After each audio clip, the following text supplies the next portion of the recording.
On the 27th of September, Alex Hay, a 21-year-old man from Plymouth, became the first person ever to be jailed for squatting.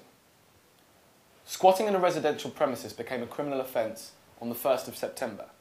Before this, it was dealt with by the civil courts, who would regularly issue orders to have squatters removed. But this is the first time they have ever been faced with imprisonment through the criminal courts. I think the primary motivation for making squatting a criminal offence is to make it quicker and cheaper to have squatters removed. Going through the civil courts can be very expensive and take a very long time for those who want squatters out. Now, because squatting is a criminal offence, it can simply be dealt with by police officers, and those caught doing it can just be arrested and forcibly removed, which is often very quick. Now, introducing a new criminal offence simply to speed up the process of having squatters removed is a mistake. Firstly, it will mean that thousands of additional people are brought before a court system which is already clogged up and full of delays. But secondly, and more importantly, it will mean criminalising the most desperate in our society, the homeless.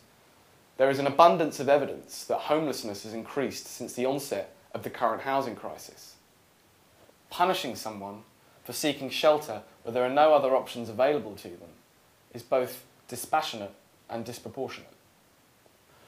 But whilst being critical of the decision to criminalise squatting, we should also be critical of those who choose to squat as a way of saving money or because they think of it as an act of political protest.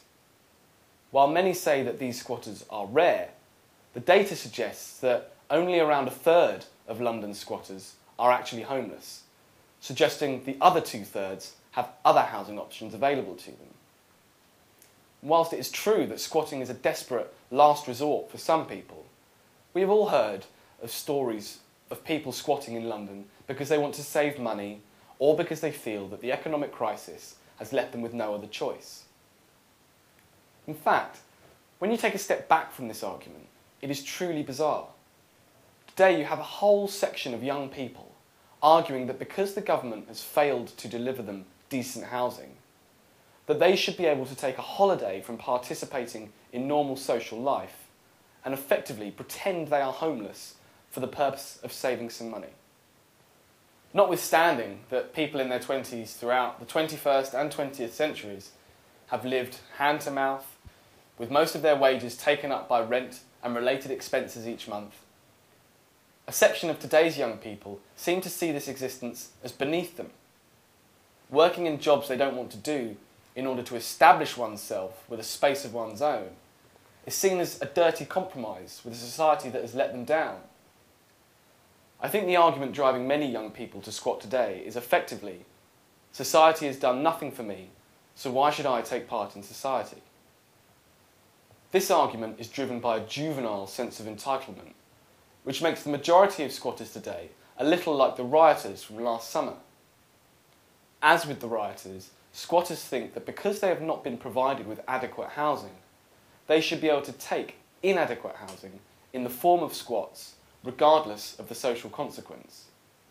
This has undoubtedly made life worse for those who need to squat. It was, after all, the large numbers of orders made by the High Court to have squatters removed which drove the authorities to criminalise squatting. Now, these orders are only made against squatters who are asked to move on and refuse to do so. Research by the group Crisis suggests homeless squatters tend to move between different types of accommodation rather than stay in one place.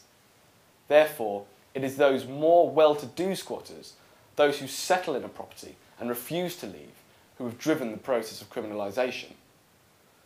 It is because of these middle-class squatters that many more desperate people will find themselves before the criminal courts. Rather than defending the rights of middle-class people to squat, we should be arguing for a real housing revolution in England. We need to build millions of new houses now, so people are not forced to squat.